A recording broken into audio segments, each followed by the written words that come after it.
Hey, what's going on, crew? Welcome back in. We're on Georgetown once again.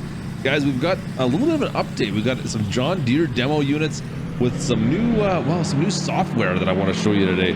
Some brand new software for these things. We've showed off, the most recent software just the other day, but there's some new stuff out that I kind of wanted to show you, give you some updates on that and show you how it all works. It is pretty cool. So I've got all the documentation in front of me. We're going out to see these demo units out in the field. We've got some brand new John Deere tractors I've been invited to go test out. Let's go take a look, guys. It's time to do some work. Bitter batter.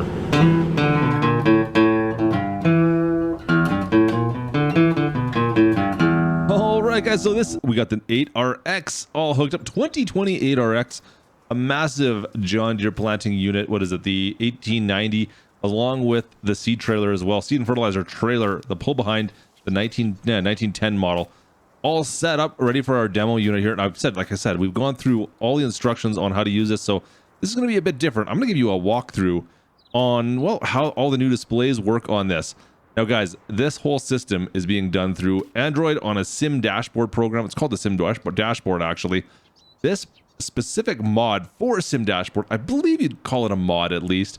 This is being done, or has been done, by someone by the name of the Farm Sim Guy. You guys can check him out on YouTube here. I'll make sure there's a link in the description to the Farm Sim Guy's channel. He is the one that has created this mod, essentially a mod. I think it's a mod at least for Sim dashboard. And well, it's pretty extensive, pretty gosh darn expensive. You guys are going to want to check this out. It's fantastic. Let me jump inside the cab here and well, we'll take a little looky-boo, shall we?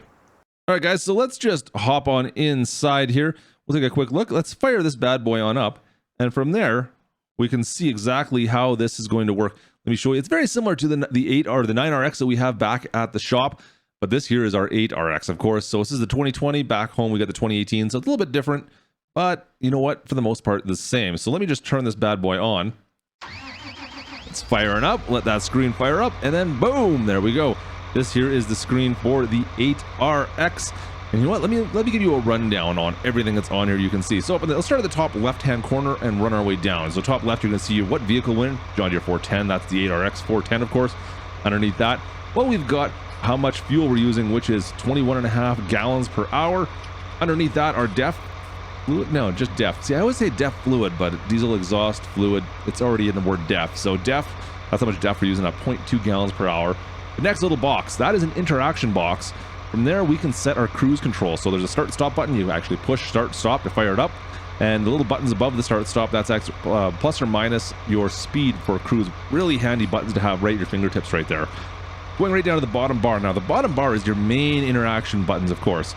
You got your engine start stop, of course. Push button start stop, of course. Beside that, you got your cover open. That's for your implements. Pipe out. You've got extra tool connection buttons there, so if there's anything extra your implements do, that one's going to handle that.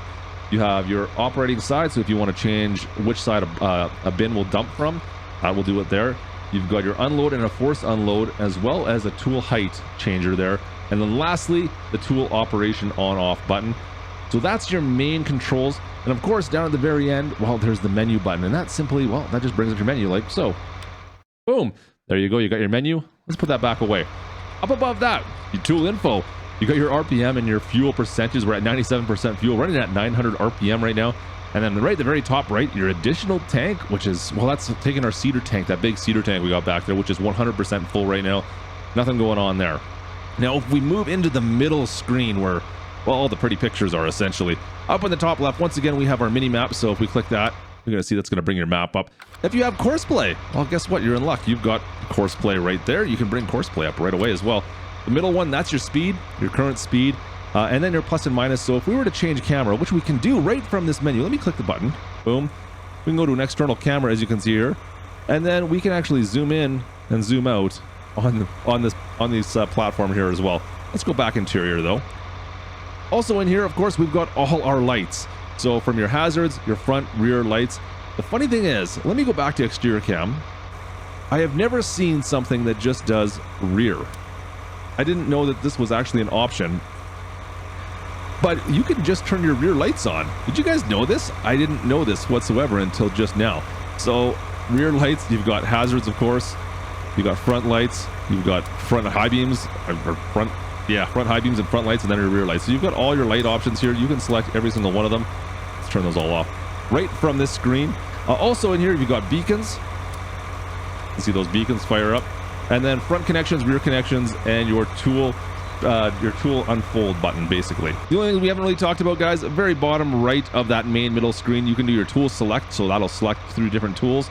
And then lastly, the quick menu, the quick help menu, if you were looking for that, that is going to be brought up on that screen. So that is pretty much everything, and every single screen, guys, is going to be very similar to this. You're going to find these options almost on every single screen, especially the bare bones game options, let's call it. You're going to find these on every single screen for the most part. So if you're looking for something like your menu or your course play or anything along those lines, these can all be optioned out in the same manner, no matter what screen you're on. So we've got this set up through multiple screens. Now, if I just slide over, you're going to see some familiar faces here. Let's just slide this over. Now, here is our 7R, which we actually used a video last time. Like I said, very similar. In fact, it's identical as far as our options go. No changes there. So we're going to keep on going. One more over. Once again, we have the Harvester now. This was the Harvester. I believe that's a 790 right there, a picture of. Same thing. We actually tested this out beforehand. You guys have seen this. We're not going to go through this in detail, but you can see all the options available. The bottom bar is going to change on this one because it's a Harvester, but it's all the same as far as that goes. Also, this one has options for guidance right built into it. You can see turning on GPS, turning on guidance, setting your line. All that fun stuff is built right into the Harvester manual. Since you're not going to be attaching anything to the back of it typically, this will automatically have guidance set in. But for those implements that do not have guidance built in, like the Harvester, so if you have your tractor and you want to run guidance as well, you can slide one more over. There we have guidance. Now, we've done a quick tutorial on this, but we're going to go through this one just so you can see it. Now, it has obviously the same controls that we had found on both of our tractor controls. You've got the same info, you've got the same fuel levels, you've got your GPS tracking and your start stop for your cruise control as the kind of the difference there. Now, if we scroll down right at the very bottom, you're going to see turning on or off your GPS. Well, that's kind of nice because usually you have to use some shortcut keys on your keyboard, but well, from here, you can simply turn off start by turning on your GPS. That's going to turn that on. And then you're going to set your controls, set up your lines as you drive forward. Set it up A, set it up B, and then lastly, you can just turn on your guidance by hitting the steering wheel. All done right here. And then you can actually change your tracks with all the menus over on the right-hand side. So if you're not quite happy with where you're sitting, or you need to auto resize your controls, that can all be done with everything on the right hand side. The only thing that's a little bit different on the bottom left, if you need to go into the menus for GPS, well, that can be done just with a click of a button right down there. You can see. Get rid of that, close that off, and we're back to the main screen again. Also on here, you can see we can also change our amount of seed or fertilizer we're using with the VSR increase and VSR decrease buttons. So if you want to change that, that can be done right on this screen as well. Now, I know what you guys are saying. You've seen all this before, Klutch. What else is new? All right, let me scroll over a couple, and let me show you exactly what our new stuff is. Oh, look at this. This is a new screen we haven't seen before. Well, this here is really to correlate exactly with the equipment we have. So you can see behind us, of course, we have our air seeder, we've got our cart, we've got our planting head. Well, just like the little picture shows down below. Oh, we've got beacons on here. Let me get rid of the beacons. That's kind of annoying. Boom. There we go. So just the same as pretty much everything we've got up below there. Now, this also incorporates, of course, the GPS unit right into it. So this could be a screen that you might want to leave up more so than others. You can see in the top left, you can see, well, it's telling us we're set up for wheat. Well, do we want to change that? Well, guess what? Now we can change that with the button down below here. We can change which kind of seed we're going to go. Barley, we want to go to oat, whatever. We can just push that button and change it as we so desire. Also, you got your GPS options all on the screen. That's similar to the Combine, essentially. Every other option is still, you've seen this all before. There's nothing really new here, but it's just kind of pushed into one screen. So if you're driving your 8RX, for example, well, you might want to leave it on this screen so you can kind of see exactly what you're planting unit, set your GPS from this screen. It just a little bit more options. You can see everything can be folded, the seeder on off, open our tanks. Everything can be done directly from this menu. And then for our last screen, so if I scroll over one more, instead of our seeder planter operations, you're going to get, well, more of a screen that's based solely on the tractor itself. Now, of course, there are options to manipulate some of the stuff that you're pulling, but that's all good. Now, maybe even more so I want to say a spraying unit, maybe something along those lines, like a fertilizer or something like that. This would probably be very beneficial for that. But I really like this screen. First off, top left-hand side, you're going to find that we got a John Deere 410. That's the RX, the 8RX 410, like every other screen. Below that, we're getting all of our field info. So you can see how the owner, you're going to get fertilized growth, weeds, all that fun stuff is all listed down below there. So that's all good to know information, especially, like I said, when you're spraying. That's maybe where that's going to come into line. Now, if we keep on going down to the bottom, once again, cruise control and the bottom bar is all the same as everything else we've seen below that. Now, if we move over to the top, or the right-hand side, I should say, far right, you're going to find, well, we've got buttons for all of our lights. I love the buttons there. Those are great. Great looking buttons. Once again, the same buttons we had options for on the tractor screen itself. Our heading, horseplay, once again, our map options, tool select, a quick menu option, and then below that, you're going to find differential settings, which is obviously for a mod that handles all our differential settings. So if you have that mod installed, well, now you've got options for quick button pushes to change your differential settings. The weather just to the left of that, which in my game is currently inaccurate. It's not giving me correct weather information, so hopefully that changes as time goes on. It might be a thing with seasons, to be honest with you. Above that, of course, our speedometer. Over on the left of the speedo, you're going to get your fuel, your water temp, as well as your RPMs, all that good information to know and have readily available. And below that, of course, well, we've got our fuel, once again, fuel consumption and depth consumption, and then just generally our tractor info on how many hours and repair status. There you go, folks. Fantastic page. Absolutely love this page. In fact, let's go for a quick cruise with this page up. And I'll show you as we kind of get going here. You're going to see everything kind of start changing slowly.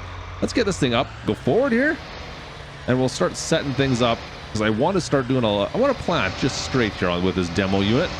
Do a quick straight plant and go down this line right ahead of us here and see how far we get, shall we? So that looks about right. Let's start off now. We need to operate the tool. We can't do that from this screen for the most part. There's some things we can do, but to get set up originally, we need to move over. So let's scroll back. And you can see now we've got, well, our implements, our Cedar air cart page. Let's unfold. So I'm going to push the unfold button. And from that, we should see, there we go. It is unfolding just like requested. Perfect. So we'll let this unfold. And once it's done, we're going to activate it and start planting. While we wait for that to happen, watching my mirrors, just seeing if that unfolds. Looks like it should be about done. From here now, let's see if we push our Cedar on off. RPMs go up so you know it's activated. And then lastly, down at the bottom, drop that down. Let's take a quick look, make sure she's down.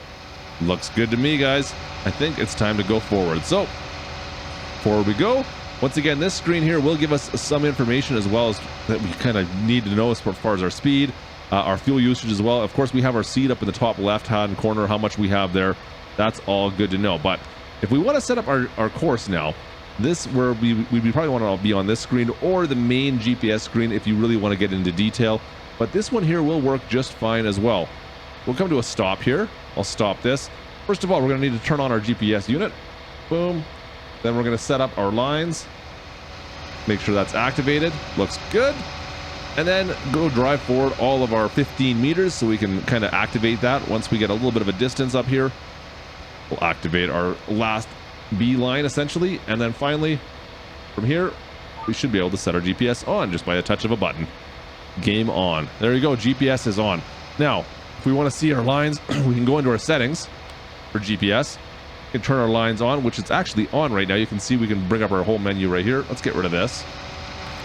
And then from there we go. You can see our lines are set up below us. If we want to adjust these lines, we can do this right from the menu. So I'll just push a button to the left or to the right. And that's going to adjust the heading right on our GPS, so we don't have to go into our screens and mess with that whatsoever. That can just be done right at a touch of a button instead of having to mess with hotkeys or going into a quick menu of some sort. It's right there in front of you. Same with your auto track, your set track, as well as your shift. So everything else is done right on that screen. Not bad at all. Just coming to the end here. I'm going to spin this thing around quickly. It's a bit tight here. You know what? We'll go down to the end and spin right down to the far end. So we have a little bit of a room to spin this thing around on. But yeah, everything's looking perfect there. Everything's activated the way we need it to be. And a quick way to monitor everything is just by looking down at that screen. Now coming back down, I want to activate GPS again. I can just reach over, GPS activated. It's going to do its thing and figure it all out. We're good to go once again. Done. Lovely having that just right there. You know exactly which button you have to push. No more messing around with hotkeys and other menus. Just a simple push of a button, guys. Very cool. Very cool. And then lastly, of course, we can go back to our main screen, see how the apparatus is activated right now, see all the information that we may want to know as we're driving around here. We can see we're doing our 15 miles an hour, 1800 RPM, as we'd expect. Watch our fuel levels. One thing we don't really have on this screen is any kind of a seed level, unfortunately. That's one thing I would love to have on this screen. But, I mean, it's really just a flick of a wrist basically over and we're good to go there. So there you have it, folks. That's all the new screens. I am digging this. So guys, like I said before, if you want to find more information on this system out, like I said, this is an Android-based system called Sim Dashboard. It's available only for Android tablets and phone devices.